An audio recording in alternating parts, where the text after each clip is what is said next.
8वीं कक्षा की हिंदी, उसमें दूसरी इकाई में पाठ 7 है, स्वराज्य मेरा जन्मसिद्ध अधिकार है। तो इस पाठ के अंतर्गत हम व्याकरण में देखेंगे क्रिया। क्रिया से तो आप सभी परिचित हो, इसके पहले के भी इकाई में हमने क्रिया के बारे में देखा है कि क्रिया किसे कहते हैं। किसी कार्य के होने और करने का जो बोध होता है उसे क्रिया कहते हैं। जिस शब्द से किसी कार्य के होने या करने का बोध हो उसे क्रिया कहते हैं, है ना। हम जो भी काम करते हैं तो उसे क्रिया कहते हैं, जैसे पढ़ना, चलना, रोना, गाना आदि। तो ये सब क्रिया शब्द हैं। अब क्रिया के प्रकार। क्रिया के 2 प्रकार हैं। पहला है सकर्मक क्रिया। तो सकर्मक क्रिया क्या होती है? जो क्रिया कार्य के बिना अपना अर्थ पूरा नहीं कर सकती उसे सकर्मक क्रिया कहते हैं। ठीक है। अब जैसे हमने कोई वाक्य बोला और उसका अर्थ हमें स्पष्ट नहीं हो रहा है तो उस प्रकार के वाक्य को हम सकर्मक क्रिया कहते हैं। उदाहरण के तौर पे जैसे राम ने खींचा। अब आपको ये वाक्य अधूरा नहीं लगता है ना? अधूरा है। राम ने खींचा, क्या खींचा राम ने? हमें नहीं मालूम। राम ने एक रेखा खींची, कि राम ने किसी का दुपट्टा खींचा, कि राम ने कुछ खींचा, फोटो खींचा, तो ऐसे। तो ये वाक्य जो है हमें स्पष्ट अधूरा लगता है, स्पष्ट नहीं है। राम ने खींचा, पर हमें नहीं मालूम क्या खींचा। तो इस प्रकार के अधूरे वाक्य को सकर्मक क्रिया कहते हैं।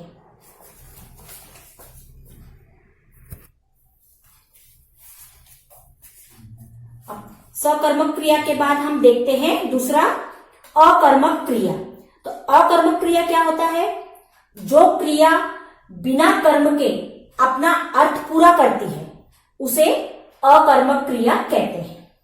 तो सकर्मक में क्या था कि बिना कर्म के क्रिया अपना अर्थ पूरा नहीं कर पाती थी, यानी वाक्य अधूरा रहता था, हमें समझ में नहीं आता था। और अकर्मक क्रिया में जो क्रिया बिना कर्म के ही अपना अर्थ पूरा करती है उसे अकर्मक क्रिया। जैसे उदाहरण के तौर पर मोहन सोता है, तो ये हमें पूरा एक संपूर्ण वाक्य लगता है, हमें समझ में आ रहा है कि क्रिया क्या कर रहा है, मोहन सोता है। तो सोता है क्रिया है ना।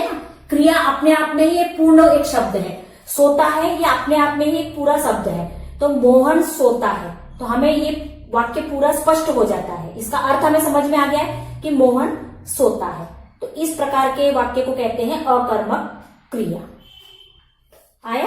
अब हम क्रिया में ही देखेंगे कि अलग अलग वाक्यों में दूसरे शब्द कैसे एक दूसरे को सहायक करते हैं या उसकी क्रिया बताते, उसकी विशेषता बताते हैं क्रिया की।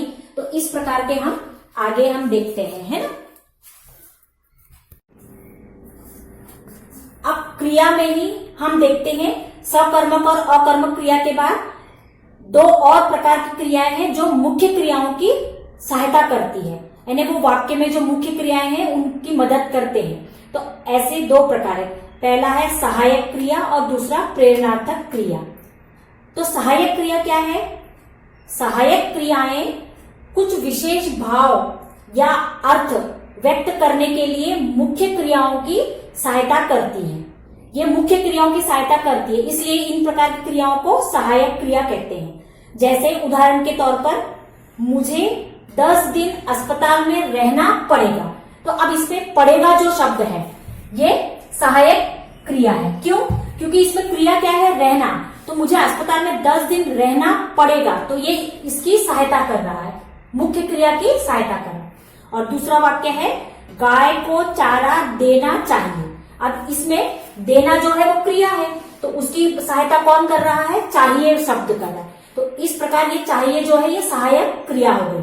तो जो मुख्य क्रिया की सहायता करते हैं अपना अर्थ व्यक्त करने के लिए, तो उस प्रकार के शब्द को हम कहते हैं सहायक क्रिया। तो ये हो गया सहायक क्रिया। अब दूसरा है प्रेरणार्थक क्रिया। तो प्रेरणार्थक क्रिया क्या है?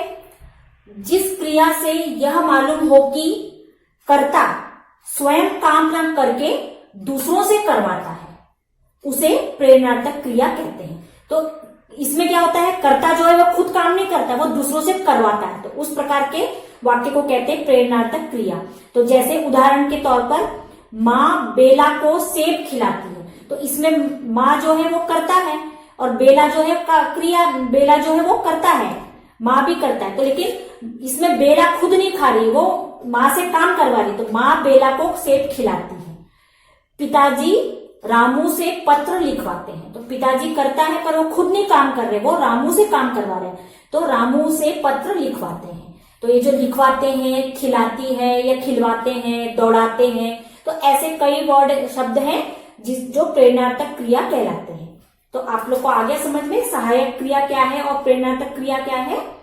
सहायक क्रिया में जो मुख्य क्रिया की सहायता करते हैं ऐसे शब्दों को सहायक क्रिया कहते हैं, और प्रेरणार्थक क्रिया में कर्ता जो है वो खुद काम न करके दूसरों से करवाता है काम, तो उस टाइप के शब्दों को कहते हैं प्रेरणार्थक क्रिया। तो ये हो गया क्रिया के प्रकार।